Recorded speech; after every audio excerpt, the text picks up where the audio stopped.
I remember when I was a kid, booting up the Wii and opening up Just Dance. I was blown away by how many songs this game had, and playing it with my family was so much fun. I remember doing the Mario level they had because, Mario was my favorite thing back then. Years later in 2018, I remember buying a PlayStation VR and playing Beat Saber for the first time. It was amazing, and I still play Beat Saber a ton to this day. Now, these two games seem like totally different games, but now you may be surprised to learn this. They are both in the genre of rhythm games. Crazy, I know. But recently, I've been thinking, what makes these games fun? Why are rhythm games so diverse and exciting to play? Well, don't tell anyone what I'm about to tell you, but I may have come up with 3 reasons why rhythm games are fun. So sit back, relax, get your pop going, get your soda, get your pizza. We're in for one ride. Alright, I know this one's obvious, but hear me out. There are so many rhythm games out there. There has got to be a way to stand out.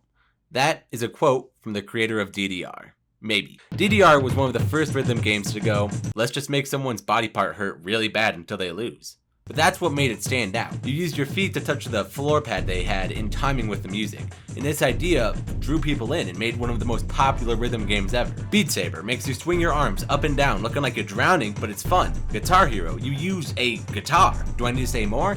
Donkey Konga, you use bongos and play them to the beat of the songs like bong ba bong bong bong. Rhythm games can make you go, what? This game looks so silly. How is this gonna be fun? And then 2 hours later you'll be like, that was one of the funnest games I've ever played. That's just how it works. But you may be saying, Easton, what about the rhythm games that don't have all these super cool unique properties?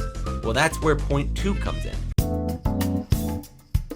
I mean, it's literally in the title. In a game where clicking or tapping to a beat is the specific goal, having some good music and style can help a lot. First, I want to talk about style. Style is very important to rhythm games. Style can help set the environment, but more importantly, it teaches the player how to play the game. Take a Geometry Dash, for example. Even though Geometry Dash is more or less one tapping a block to jump, the style lets you know how to play. When a player sees a spike or a ledge, a player will think, I have to tap or jump to avoid that obstacle.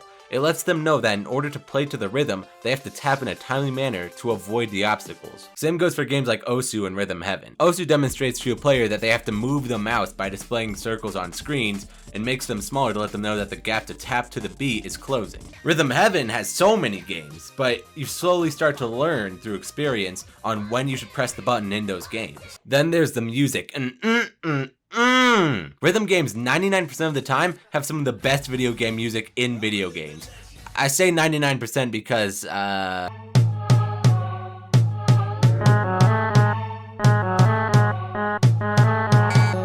huge draw of these games is the music. The music has to be good. Who wants to play a rhythm game where the music sounds like it was made on an iPad? So many games combine gameplay, style, and music to create this beautiful mix of emotions and enjoyment. Then you got Just Dance. As a party game with some friends, it's great, but as a standalone rhythm game, it sucks. The gameplay itself can be relatively boring with the repetitiveness of it, and the only time the difficulty ramps up is when you get to the extreme songs, which require you to know actually how to dance. It's like doing choreography with no practice. I remember figuring out as a kid that it didn't matter if you danced with the avatars on the screen. The Wii only tracked the Wii remote, so all I had to do was move the Wii remote in the same manner the avatars on the screen were.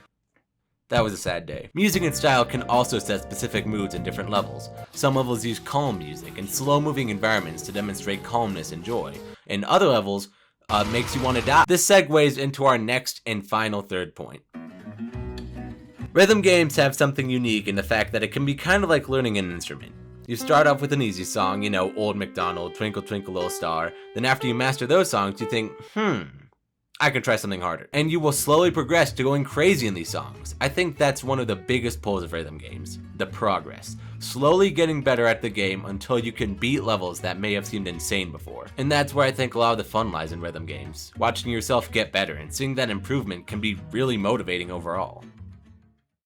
Well guys, I know this was a short video, but I just wanted to talk about how much I love rhythm games. And before I go, there is one rhythm game above the rest that I have to mention.